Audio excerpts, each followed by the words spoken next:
Bundeskanzler, Sie haben jetzt selber das Thema, das innenpolitische Thema angesprochen, hier auf dem internationalen Gipfel, auf dem man ja eigentlich vor allem eine Antwort auch auf Trump geben wollte.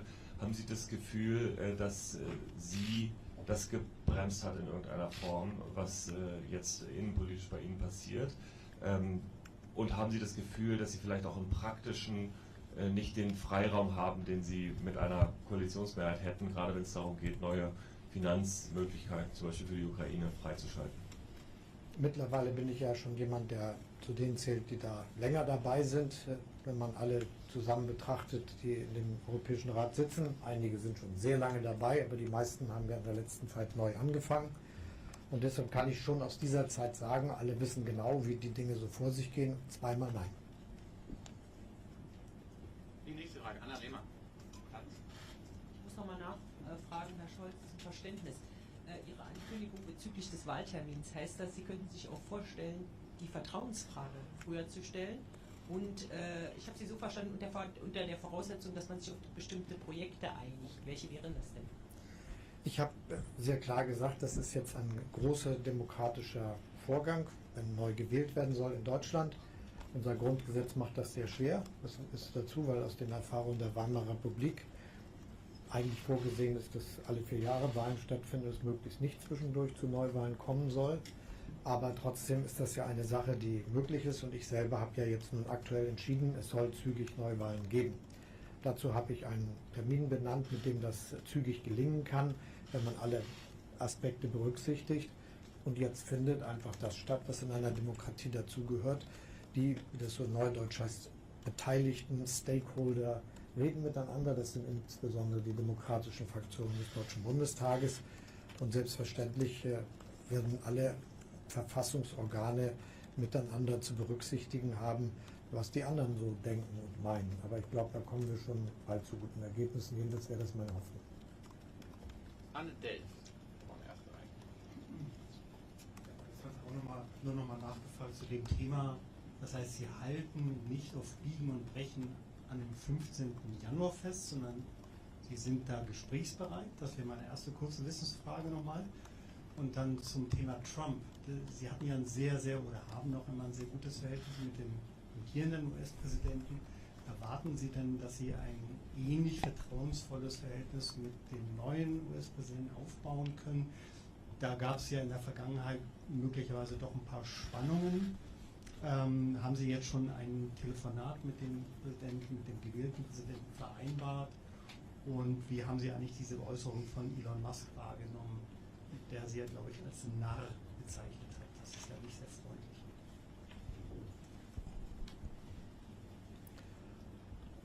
Die Welt, in der wir leben, ist nicht so, dass Internetkonzerne Staatsorgane sind.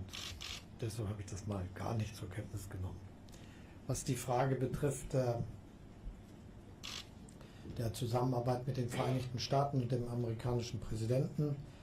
Für mich gilt, dass die transatlantischen Beziehungen ein ganz, ganz hoher Wert sind für Deutschland, für Europa. Das hat gute Gründe, die etwas zu tun haben mit der Wiederbelebung der Demokratie auch in Deutschland. Wir haben sehr viel von Amerika profitiert, auch nach 1945. Und dass unser demokratischer Versuch und auch jetzt später unsere Einheit wieder gelungen ist, wäre ohne die USA als Partner Deutschlands gar nicht denkbar gewesen. Insofern ist da auch sehr viel Emotion mit dabei. Und deshalb ist es auch zugleich ein großer Auftrag an jeden, der in Deutschland Verantwortung hat und jeden Regierungschef und Kanzler, dafür zu sorgen und alles in seiner Macht Stehende zu tun, dass diese so jahrzehntelang gut entwickelten Beziehungen sich auch die nächsten Jahrzehnte gut entwickeln und in der Zeit, in der man Verantwortung hat, den eigenen Beitrag dazu zu leisten. Und selbstverständlich gehört in jeder Variante dazu, dass man auch miteinander spricht. Und das wird so sein. Ich bin ganz zuversichtlich, dass uns das auch allen und uns auch gemeinsam gelingt. Ich will noch mal ausdrücklich sagen, was die andere Frage betrifft. Für mich ist das so, dass wir hier ein großes demokratisches Fest haben und das gelingt am besten, wenn alle gemeinsam zur Party schreiten. Die letzte Frage. Robin Alexander von der Welt. Herr Bundeskanzler, Sie sagten, dass die Frage nach dem Wahltermin, auf den man sich einigt, auch damit zu tun hat, dass es noch gelingt, bestimmte Projekte gemeinsam zu machen. Da würde ich erstmal die Frage der Kollegin Lehmann wiederholen. Welche Projekte haben Sie da im Auge? Und dann ist es nicht unangemessen, diesen demokratischen Prozess damit zu verknüpfen, dass die anderen Fraktionen ihre Politik mittragen. Letzteres wird niemand von irgendwem erwarten und wäre eine Subjunktion, eine Unterstellung, die nicht in Ordnung ist. Es geht darum, etwas zu erledigen, was für unser Land wichtig und gut ist und worüber man annehmen darf, dass es einen weitreichenden Konsens gibt. Nein, das wäre keine Anforderung, die ich formulieren würde, dass Politik, die andere Parteien falsch finden, von ihnen mitgetragen werden muss, damit aus diesem Anlass oder irgendeinem anderen, das kann ja gar nicht funktionieren. Aber ich komme zurück zu der Antwort, die ich eben gegeben habe. Das ist jetzt eine Sache, die findet in Gesprächen zwischen den Fraktionen statt. Und deshalb gestatten Sie mir meine Zurückhaltung. Ich habe mich zur Sache geäußert in meiner Erklärung, die ich gegenüber einer sehr großen Öffentlichkeit am Mittwochabend gegeben habe. Und das ist alles wahr und richtig. Meine Damen, meine Herren, ich sage herzlichen Dank für Ihre Aufmerksamkeit. Diese Pressekonferenz auch bald. Tschüss.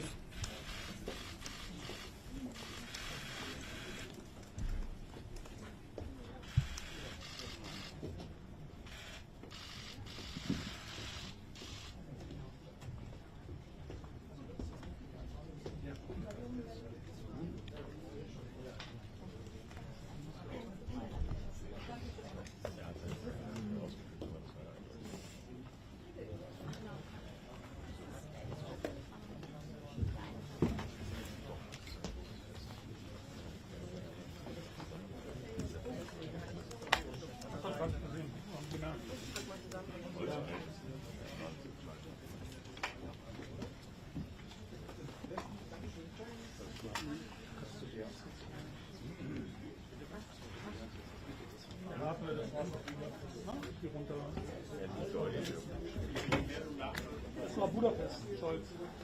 NO6. Danke.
Good afternoon, everyone. Welcome to the press conference of the Informal European Council.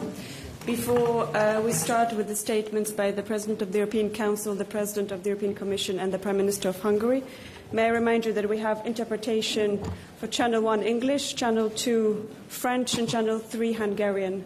So take your device to be able to understand the languages. President Charles Michel, you have the floor. Thank you. Good afternoon, everyone. First of all, I would like to say thank you, dear Prime Minister, for hosting us today and for having hosted us yesterday.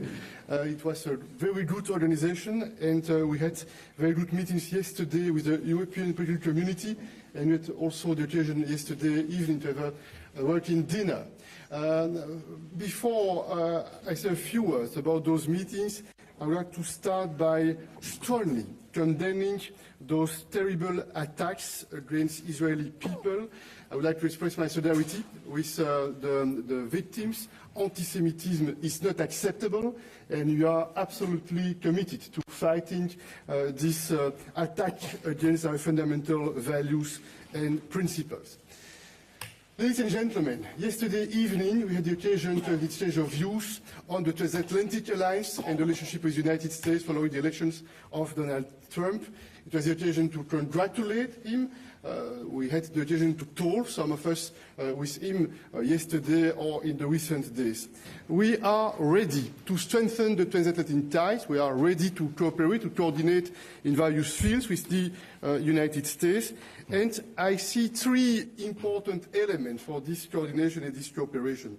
First one, the bilateral relations, trade, investment. This is a challenge. We want to strengthen our economic base, and I'm confident that we'll have the occasion to work hard in that field. Second topic, security and geopolitical challenges.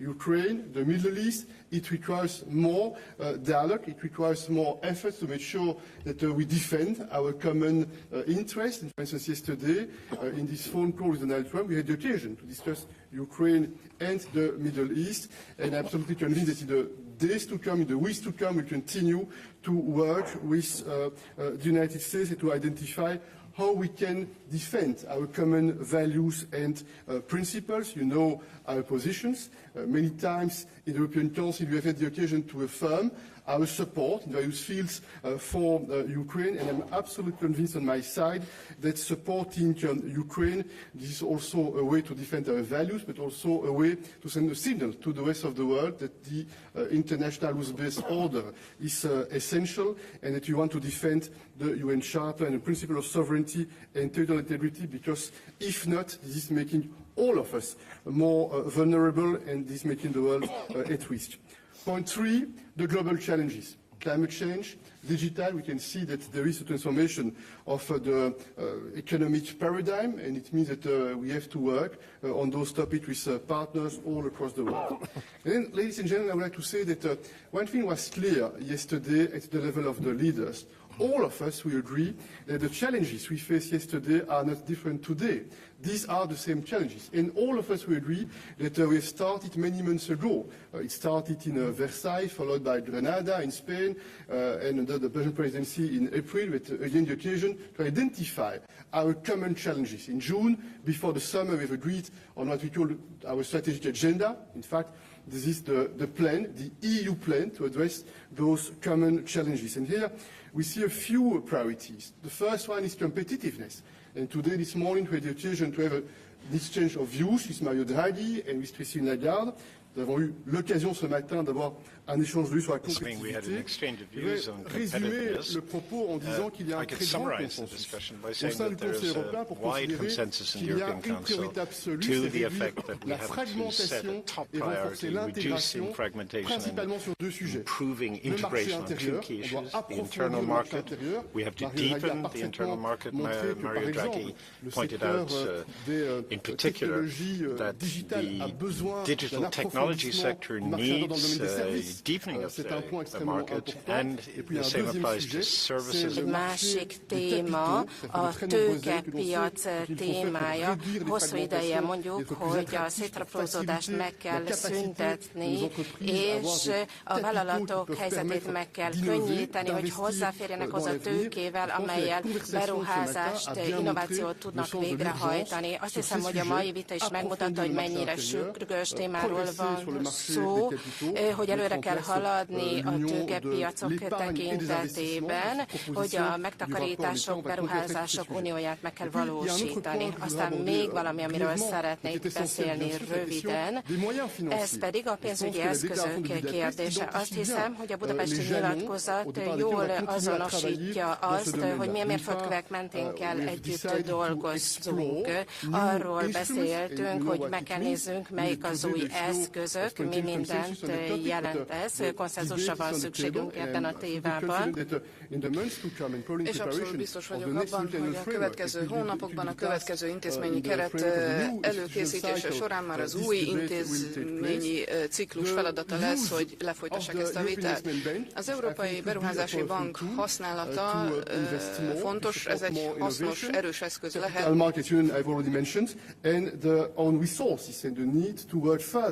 On the own resource. Finally, one word about defense and security. And I remember 5 years ago, some of us, when we started to talk about European sovereignty, strategic autonomy, maybe it was not the mainstream across the EU. But today I can see that there is more and more support for the idea that we have to strengthen the European defense readiness and that we have to strengthen our defense capabilities. And it means that we need to cooperate much more. NATO is a fundamental pillar, there is no doubt. But there is a European responsibility in that field, and it's also the occasion to discuss how we can reinforce the industrial basis in that field, because if we want to be credible in the field of the European defence in the future, we have also to support more developments in the field of our industrial base in that field. Finalement, un dernier mot.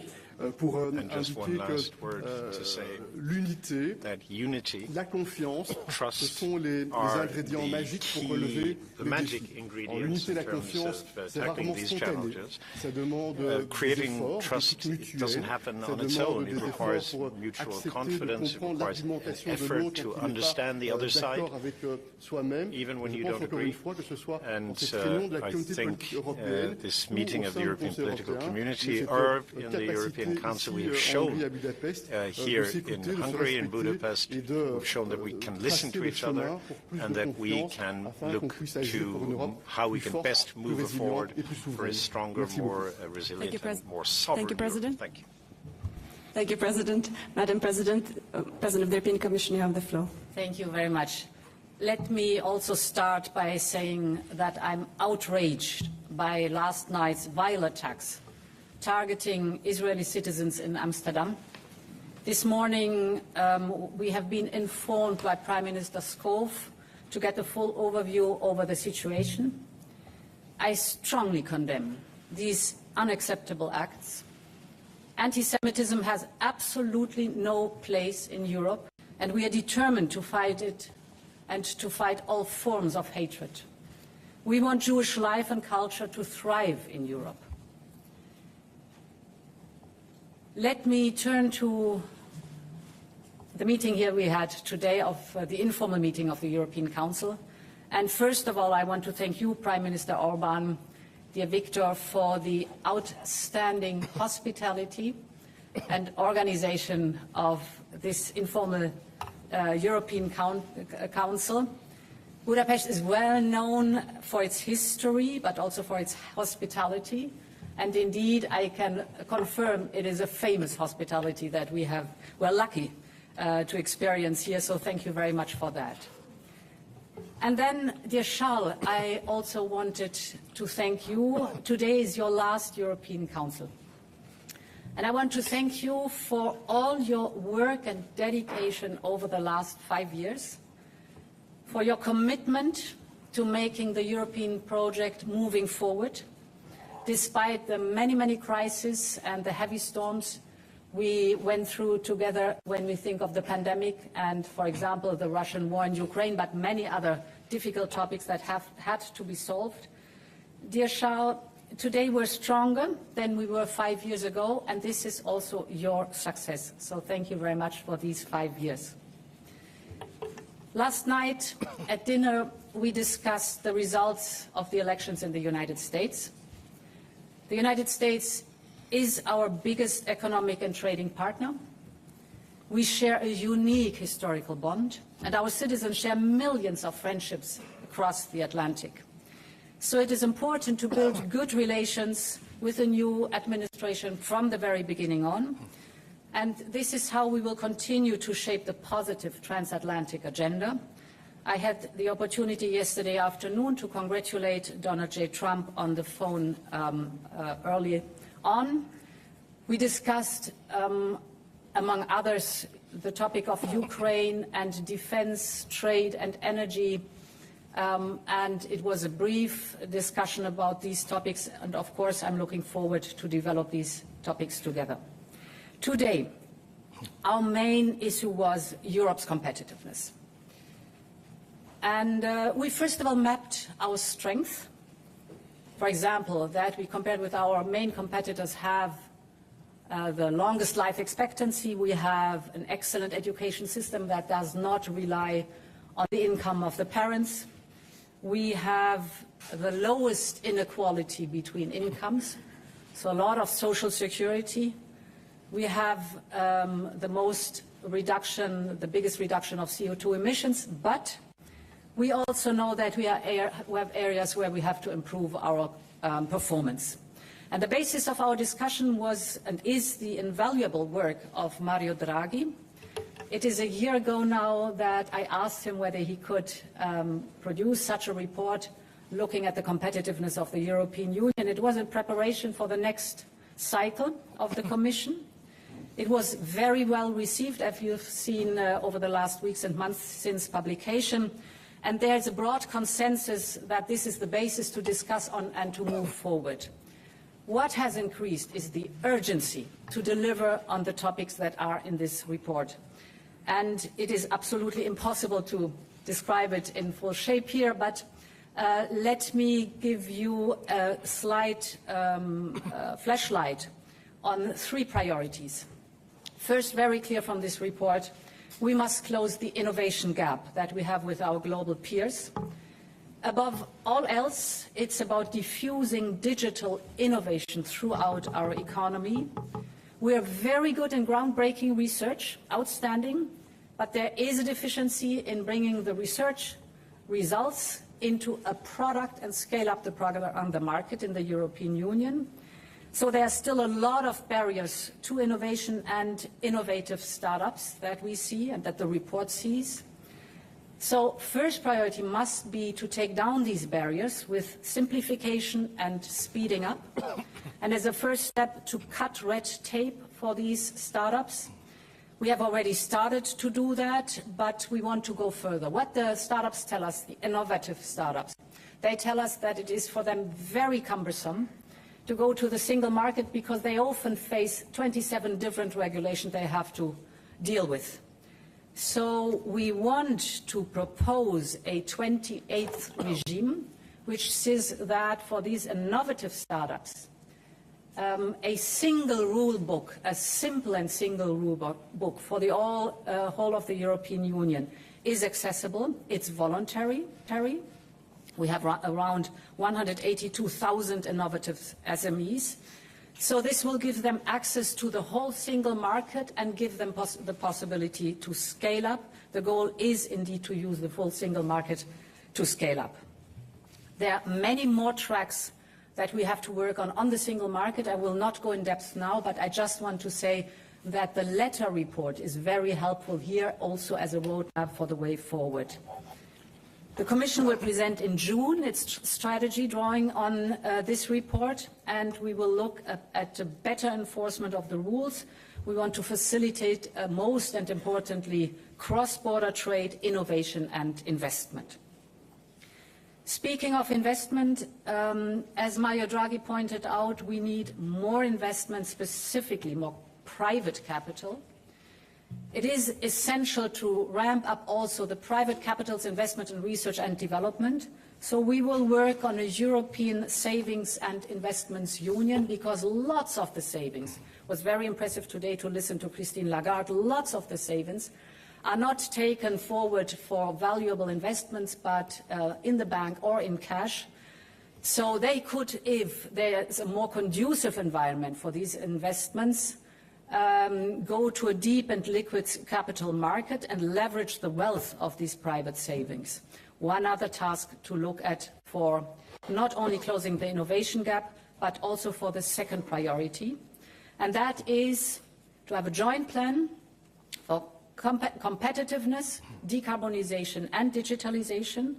We have shown in the past that we can reduce our emissions while growing our economy, but we know that we have challenges to overcome.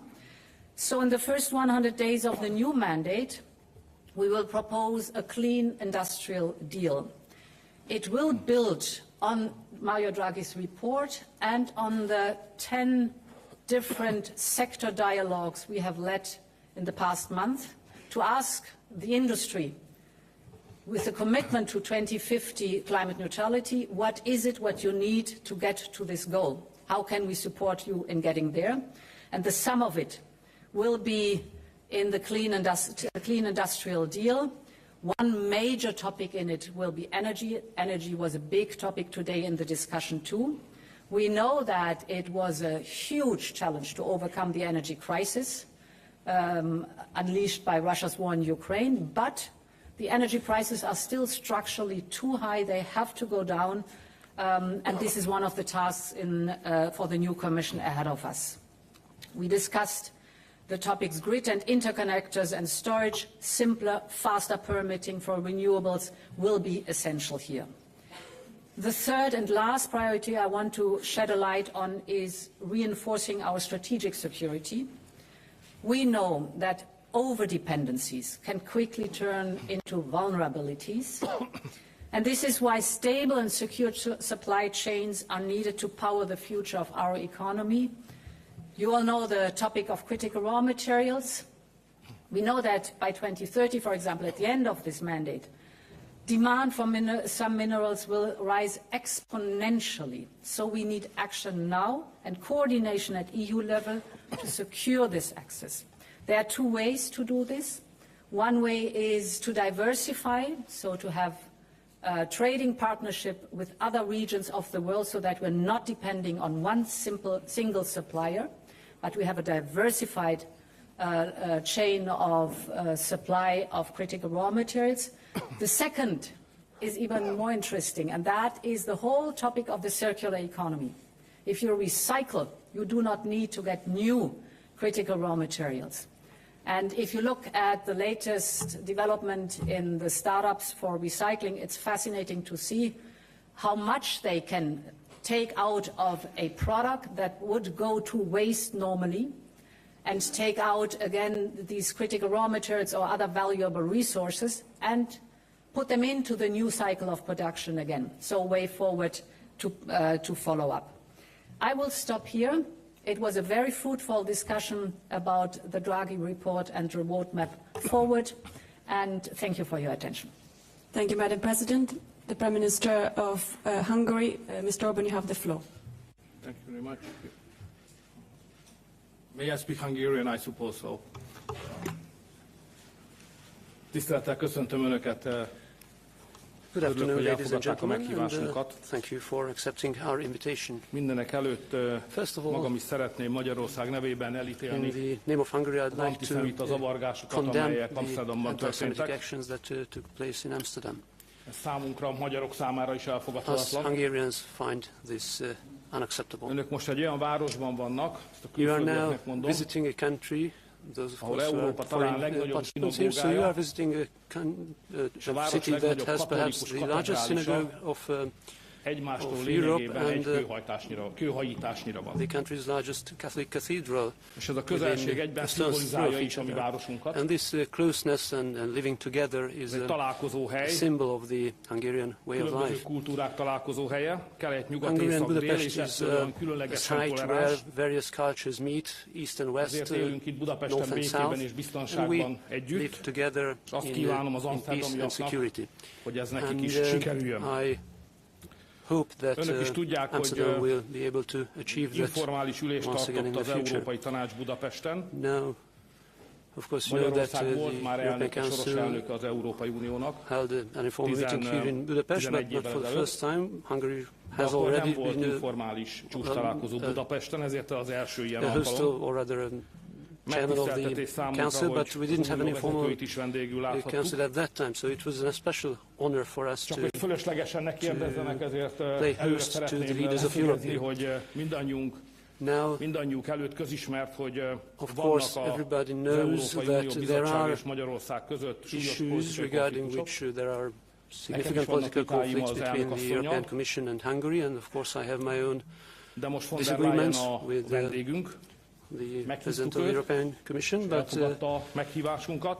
Ursula von der Leyen is now our guest. We invited her, she accepted our invitation, and of course we are receiving her with due politeness and respect, and therefore there was no sharp disagreement or debate during today's meeting. We'll have our fights when we get back to Brussels. And of course, today's topic was competitiveness, and that is a topipic where we are in full agreement in any case. The goal of the Hungarian presidency of the Council was to focus all our efforts on competitiveness. And the plan was to set up a competitiveness pact, an agreement, egy budapesti deklarációt, Budapest Declaration, és hosszú hónapok munkájából ezt sikerült elérni.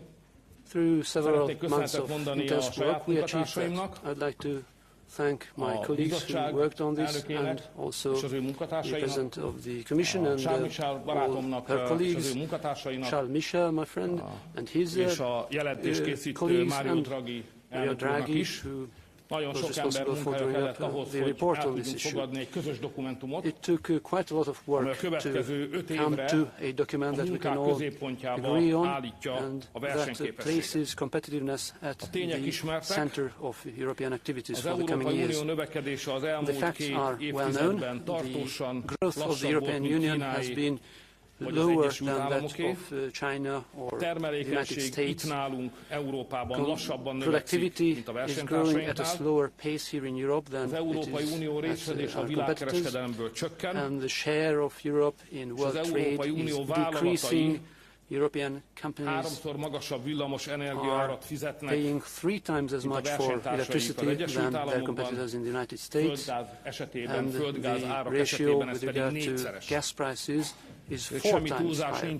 So it is no exaggeration to say that the Budapest Declaration calls for immediate action. Let me now go through some of the important elements of this declaration. First of all, we determined to carry out a simplification revolution. We will be reducing red tape, and as a first step, by the end of the first half of 2015, we will drastically reduce reporting obligations, which are quite a heavy burden on European companies. We also made a decision to adopt urgent measures in order to reduce energy prices. Elhatároztuk, hogy egy valódi iparpolitikát is meg fogunk fogalmazni a következő időszakban. Draw up a true industrial policy in the coming months. Megfogadtuk, megerősítettük, hogy 2030-ra az európai össztermék GDP 3%-át kutatásfejlesztésre fogjuk fordítani. Elhatároztuk, hogy tőkepiaci uniót teljes egészében megvalósítjuk. Elnök asszony is arról beszélt, hogy európai emberek megtakarítása mentioned that the savings of European households are much higher than those of American households.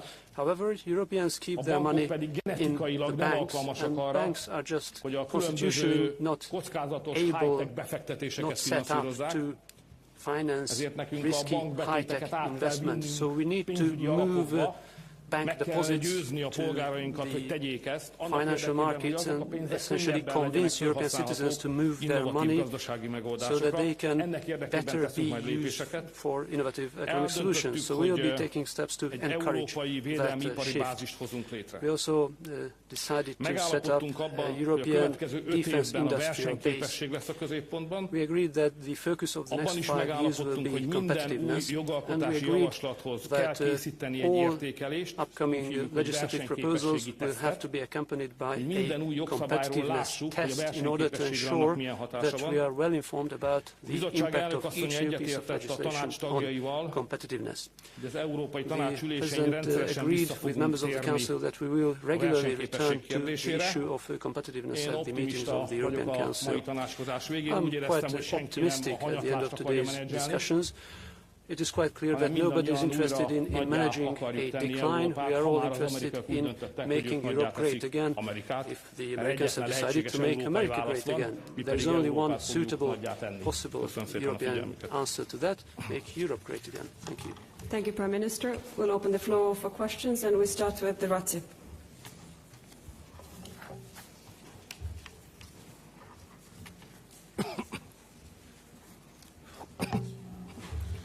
Thank you.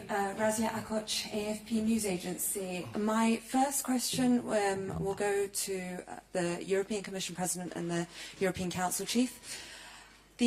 I'm going to very quickly just mention that the conclusions of a European Council in Lisbon in March 2000 said the Union today has today set itself a new strategic goal for the next decade to become the most competitive and dynamic knowledge-based economy in the world. The same conclusions mention enhancing innovation, creating a friendly environment, removing unnecessary red tape. Why should Europeans believe that things will be different this time round? What was wrong then that is right now? And my question for European Commission President and for the host Prime Minister Orban, if he'd also like to comment on this. So Trump is returning. Is Europe ready for whatever trade measures, even trade war, that he might unleash this time round? Thank you. So, should I start? Okay.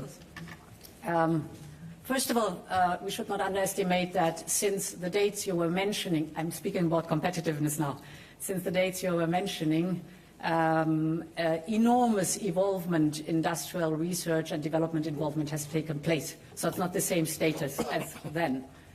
So today what we're doing, we're looking at the facts. How, for example, is our performance in different sectors? How is our performance in different measures? We see that we are good in, we have our strength. I was mentioning it at the beginning.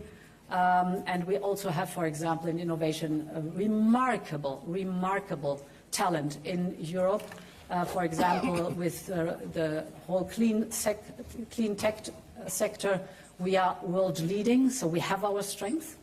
But I think it is also a question of clarity that we have to be sincere in describing our weaknesses, where we have to work and to improve things. For example, if you're speaking about red tape, how could you convince people that this time it's different? Measure us at our words. We will, for example, come with a so-called omnibus. Omnibus is you take from many different files topics to reduce bureaucracy, to reduce reporting burdens, and put them in one omnibus that you lead, then guide, and propose as a Commission and guide them through the Parliament and the Council. So you have a huge approach to reduce in one step in all the different fields what is agreed is too much today. We will look, for example, at the triangle taxonomy, CSRD, CSDDD.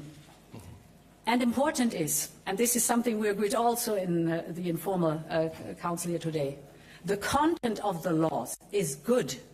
We want to maintain it and we will maintain it. But the way we get there, the questions we are asking, the data points we are collecting, thousands of them, is too much, often redundant, often overlapping. So it's our task to reduce this bureaucratic burden without changing the correct content of the law that we all want. The second question was? Viktor, it was something with the two of us and I forgot the content. How to negotiate with Trump on trade. Ah. Sorry.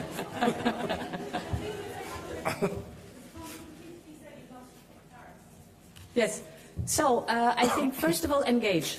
Very important. What we have started yesterday. Secondly, discuss about common interests. And there are common interests that we have. So, and then go into negotiations. Common interests are, for example, this is one topic that we touched upon. I would not say discussed, but we touched upon yesterday. It's the whole topic of LNG. We still get a lot of LNG via Russia, from Russia. And why not replace it by American LNG, which is cheaper for us and brings down our energy prices, but is something where we can get into a discussion, also what our trade deficit is concerned. So engage, look at common interest, and then negotiate. Moi, je voudrais ajouter deux choses. D'abord, sur le premier point, effectivement, je pense que le message que vous avez donné hier, c'est un souhait d'engagement. C'est aussi le message que Donald Trump nous a adressé. C'est un souhait d'engagement avec l'Union européenne. C'est un premier President Trump made this point as well, his willingness to engage. On your first question, competitiveness and what's changed, well, very briefly, for 5 years, over the last 5 years, the world has changed a lot, and the European Union has also changed a lot over that time. When, you know, a lot has changed since Jacques Delors came up with this great idea. At the time, we excluded telecoms, the financial markets, and energy. But over the last 2 or 3 years, we've seen a lot more political convergence on, when it comes to what we can do together in order to boost our economic base. So there's now fairly broad consensus on this idea, the fact that, you know, energy may be a national competence, but we need to work together more on that to push energy prices down and to build interconnections. You know, I mean, energy is crucial when it comes to strategic security. And the same thing applies to financial markets. This is a lever that allows us to leverage investment, innovation, and the same applies to telecoms, AI, and digital affairs. Very briefly, I think these issues dominated the European Council, which was not the case in the past. We want to have a paradigm, and we want to build an environment of trust in investors, amongst operators. You know, it's all very well having good intentions, but that brings with it a lot of bureaucracy. We need to change that around so that we can boost the competitiveness of our businesses. And this is very important. Viktor Orban gave us some examples. The figures show that we're lagging behind our partners and competitors, and now is the time to act. We've got the letter reports, the Draghi reports, and these are messages. You know, it really is a time for us to act. Thank you.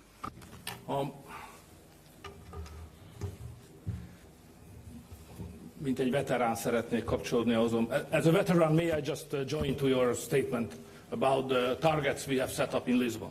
So it was more wide range that you have just mentioned here, because to be the most competitive area of the world was just the #1 target. But there were 2 others, just to help you to commemorate. To make Eurozone, I mean, to make Euro as a worldwide currency, and then that we create a biggest ever market from Lisbon to Vladivostok. So now time has changed. So these targets are not realistic anymore. So what can we do to set up new goals? And the answer to your question, what is the guarantee that these goals will be achieved, unlike the previous one? The answer is, it depends on the leaders. It's a leadership issue. So if the leaders are good, they can achieve their goals. If the leaders are weak, they fail. So look at the Hungarian presidency. Yeah, the reason why I'm very much optimistic, look at the Hungarian presidency. Everybody said that, oh, we are isolated, Hungary is not loved, at least not liked. Sooner or later it will be a failure, it cannot be successful. Even the Budapest meeting will not happen because the leaders will not come. Or, you know the story. And what is the end of the story? The end of the story is that we are here. We cooperated very well. We had a fantastic summit, and we accepted a pact on competitiveness, which everybody said it's impossible to put together. We did so. So leadership issue. So we trust each other. As good leaders, we are able to achieve all the goals we just have set up on competitiveness just now. So the answer is self-confidence. The same goes to negotiation with the President of the United States. It will be not easy. It will be a tough negotiation, because obvious that he will come up with trade ideas, surely serving the interest of the United States more than the European interest. We have to stand up, and we have to negotiate, and at the end of the day, we have to make a deal. The question is how good we are, how strong we are, how innovative we are. If we are good enough, we will make a good deal. And I hope so we will. Take a question from the Hungarian colleague Laszlo.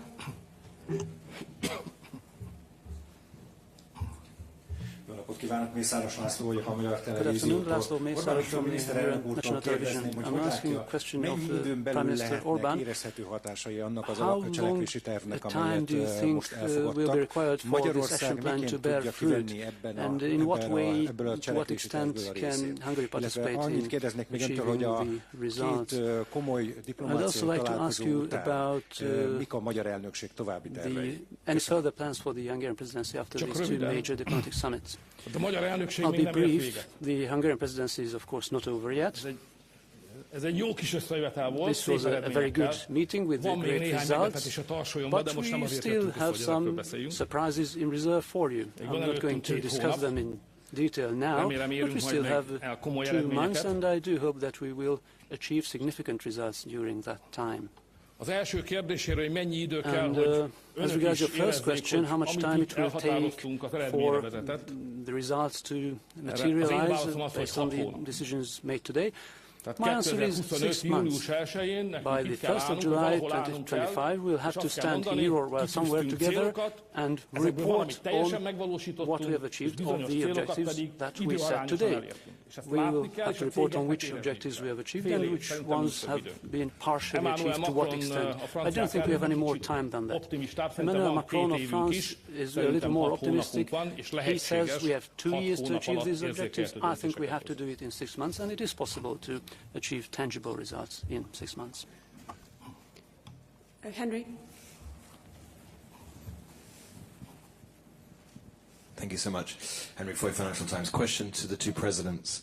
Do you think that the election of Donald Trump and the collapse of the German coalition has made it more likely that the EU will actually develop and implement these new financial instruments that leaders today agreed to only explore?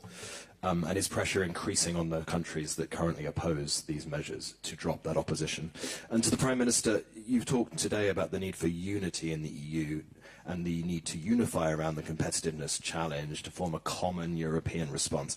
That's probably quite a surprise to the other leaders who often hear you talk about national sovereignty and the reason why governments need to be able to tell Brussels not to tell them what to do and ignore this federal approach to things. What's changed? Are you going soft? Just go ahead. President? President, I think. Which one? You. Okay. This is the last summit, I think. Take the plunge. Okay. The question related to this decision that we intend to explore the new resources. What is at stake? In fact, I think that we know what we want to do and what we need to do and how we need to implement some measures to be more competitive and understand the urgency of the situation. But we know that at the youth level, but not only at the youth level, when you are talking about solidarity, financial solidarity, about money is always difficult. And I would like to be careful, but we had some experience a few years ago with COVID-19. I remember that 2-3 weeks before we made a decision, we disagreed on the best financial tools to address the consequences of COVID-19, but finally we managed to make a decision. This is my first point.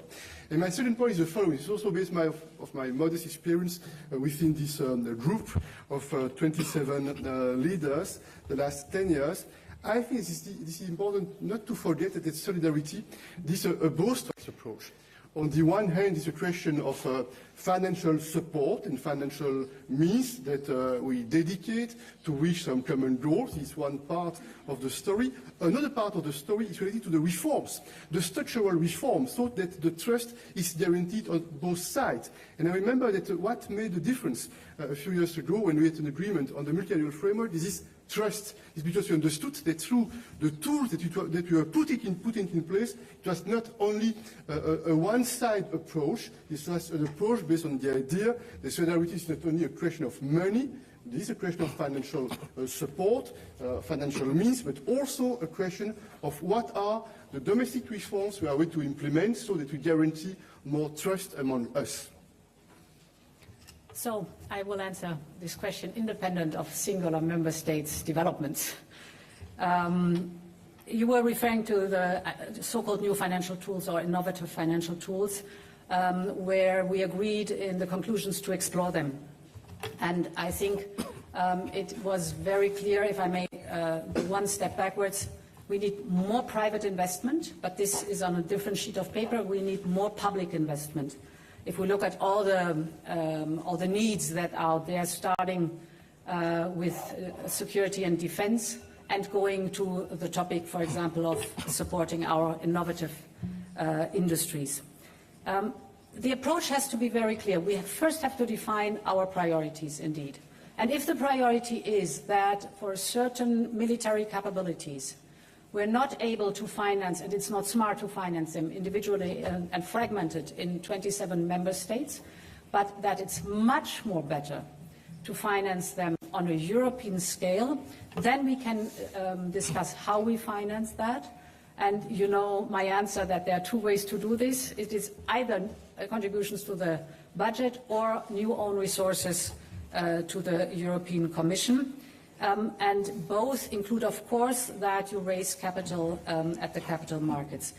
Very impressive was today Mario Draghi as well as Christine Lagarde, who described, of course, that the use of those innovative tools to improve the productivity in the European Union leads to more fiscal space of our member states, and therefore a gain and not a loss if you move forward like this.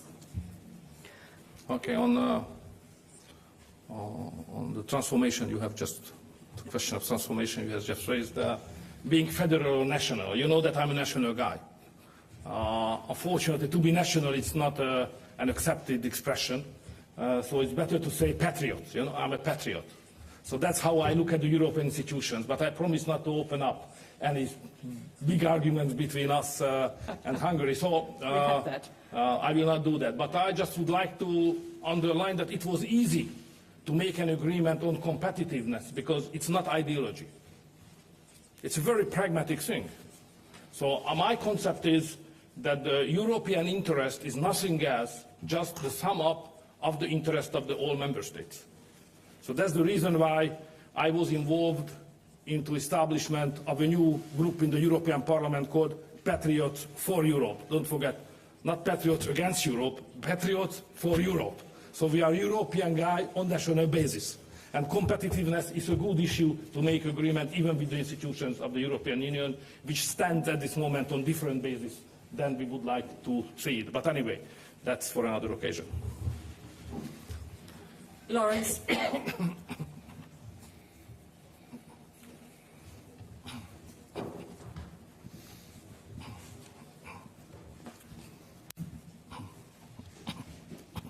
Thanks a lot, Lawrence Norman of the Wall Street Journal. First of all, a question for the two presidents. Nice, simple one.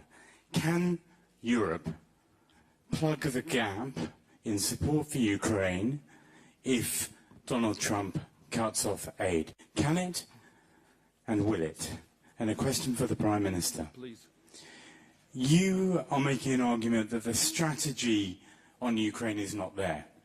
And I think it's true to say now that there are other leaders who agree with you in a way that wasn't true in the past. They see the situation as difficult. They know Ukraine is not winning. But in June of 2022, months into the war, you were opposing sanctions on Russia. And you were opposing giving weapons to Ukraine. You wanted Russia unpunished and Ukraine vulnerable. How is that a pro-peace position? Isn't it simply a pro-Russia position? So, on the first part of your question, we have very carefully shaped the financial support for Ukraine. As you know, the 50 billion euro Ukraine facility that is there, and that we have now, in addition, the G7 loan that will give Ukraine already important relief until 2026. And you know that we have a fair share for every partner in the G7. They all contribute to this $50 billion loan that is given to Ukraine in addition. But what I think is more important that we discuss with our American friends also the fact that Russia is not only a threat to Europe, but a threat to the global security as a whole. Because Russia is not only an autocratic state, it is threatening democracies, but it is also increasingly becoming aligned with others like Iran, North Korea, and together with China, fueling this war. And I think this is an argument where we also have to be very clear with our American friends. We see that technology from China and Iran is used by Russia on the battlefield. This shows that the security of the Indo-Pacific and Europe are interconnected, and so are the European and the United States interests in this cause. Two quick points on my side. The first point, since the beginning of this full-scale invasion, we've always been following one important principle: nothing about Ukraine without the Ukrainians. And this is still, I think, a very important principle for the future, point one. And point two, and it's not more than my own modest assessment and modest conviction, but I'm absolutely convinced on my side that if we would give the signal to the Kremlin that we are weak, and if we don't understand that strengthening Ukraine is strengthening ourselves, then at the same time we would give the one signal to other regimes across the world that could be tempted to violate the international law. It would mean that we are all vulnerable. That's why I think we have bold arguments. And I repeat that we intend to engage with all our allies, our partners, including, for sure, with the United States, so that we can make the right steps in the weeks and the months to come for a just peace which is based on the principles of the UN Charter, but again, nothing about Ukraine without the Ukrainians. As I said earlier, that this is not the stage to explain the differences between the Commission, the Council and the Hungarian position on the major issues. And it's obvious that Ukraine is an issue which we have different views, so I would not like to present here again the Hungarian opinion, just because you refer to the history. Just I would like to make some correction if you don't mind. So my position was not expressed in July 2022. My position about this war was expressed first time 2022 March at the first council meeting, and it was exactly the same at that time, which is my opinion today. So there is no change at all. My estimation on the situation was exactly 2 years ago than it is today, and I had some forecast even that time how will we find ourselves, which situation 2 or 3 years later anyway, but this is not a discussion for that. But the Hungarian position is obviously a pro-peace position, and the pro-Hungarian position as well. Don't forget that when the Ukrainian war has started, we launched the biggest ever humanitarian aid to Ukraine. So we helped them. But we has no intention to be part of that military conflict, not in the slightest sense. So we remain in the field of humanitarians. Hungary is very tough on migration issue, as you know. But when the war erupted, we immediately opened the border for the Ukrainian refugees and let them to come, and we have them much. Hundreds of thousands arrived and got all the aid and help what they have needed. So I think we did very well with our limits, which stays and keep Hungary on the field of humanitarian cooperation and aid, and don't let the Hungarians to move closer to the war. We'll take the last question and then we'll wrap up, Susanna. Thank you, Susanna Fresh, SIC Portugal. Prime Minister Orban here. Actually, a follow-up. You said that you are not isolated, but you also said that you have different views when it comes to Ukraine. So my question is, do you feel isolated when it comes to Ukraine? And yesterday here in the same room, you were in favor of a ceasefire, and half an hour later, President Zelensky said that was not acceptable. So why do you think Ukraine should accept ceasefire, and why do you agree they should lose territory as well? And President Michel, well, do you think that you spoke about unity? Do you think that unity is at risk, especially now that President Donald Trump is back to the White House? And do you think that Antonio Costa will have a much more difficult task maintaining unity? Thank you. I can start very briefly, because I made several times the same point. In fact, unity is never taken for granted. It requires a lot of effort. It requires a lot of trust and mutual understanding and mutual respect. But I think that the European Council, we see the same challenges, and we understand what is at stake. We can see that the world is different. We can see more and more pressure on the multilateralism, on the rules-based order. We can see war and conflicts all across the world, but including in our direct neighborhood. And we can see that a fundamental challenge for the future is related to what we have just discussed, competitiveness, so we can manage to strengthen our economic base. And I never forget that the promises of the founding fathers, peace, security and prosperity, this is our compass. And I trust that Antonio Costa, with his experience, and he knows very well all the colleagues, all the 27 countries and sensitivities, I trust that he will play a very strong role to manage to make sure that the European Council will remain the guardian of the European unity. And what you did today, what you have done yesterday, is working together, accepting the fact that on some topics the starting points could be different. But at the end, you have seen that the last 5 years, we have managed systematically to agree on common conclusions. On difficult topics, but systematically, by consensus, we agreed on common conclusions. Prime Minister. Yeah, so on isolation, it's a more intellectual than political issue. So just to clarify, some clarification. So if you have an opinion and you are alone, and 26 has a different opinion, it's not isolation. It's a discussion. That's democracy, and that's exactly how the Hungarian democracy was born. I do remember very well a conversation in my family in '88, when we established the anti-communist youth organization here in Hungary to destroy the communist regime and push the Soviet Union and Russian troops home, back out. I do remember '88. So everybody said, guys, you are crazy. Even in my family.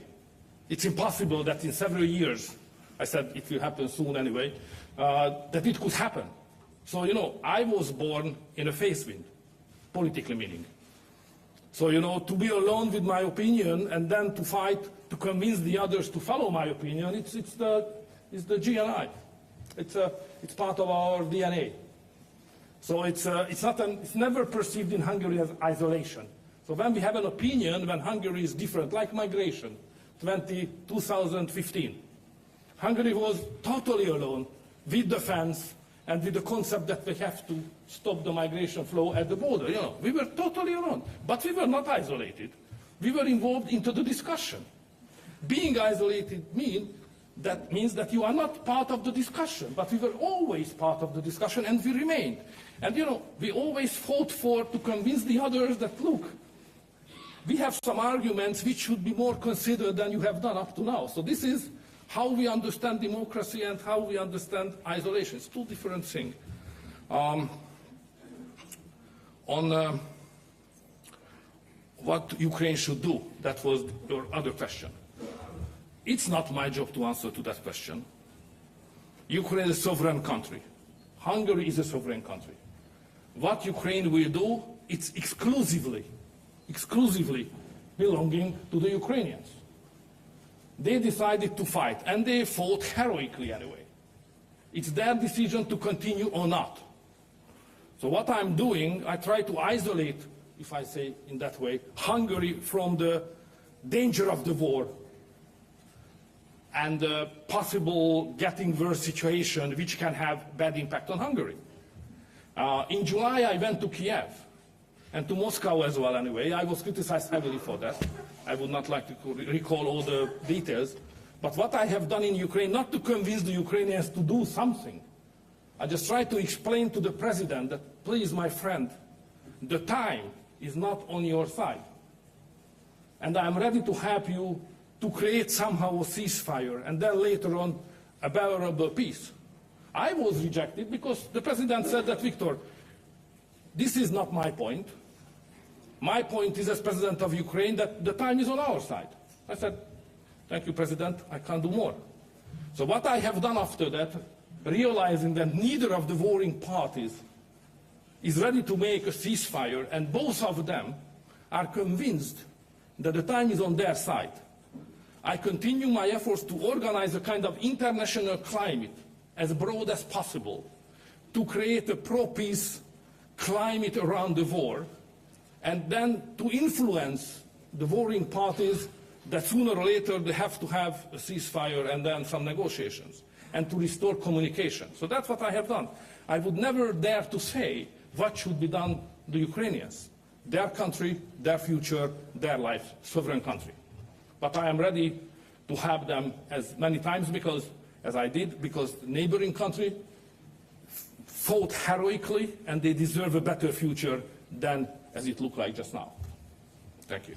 Thank you, Prime Minister. We will wrap up here the press conference and would invite the President and the Prime Minister for a joint photo for the press.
المهم ضربوك ولا لا؟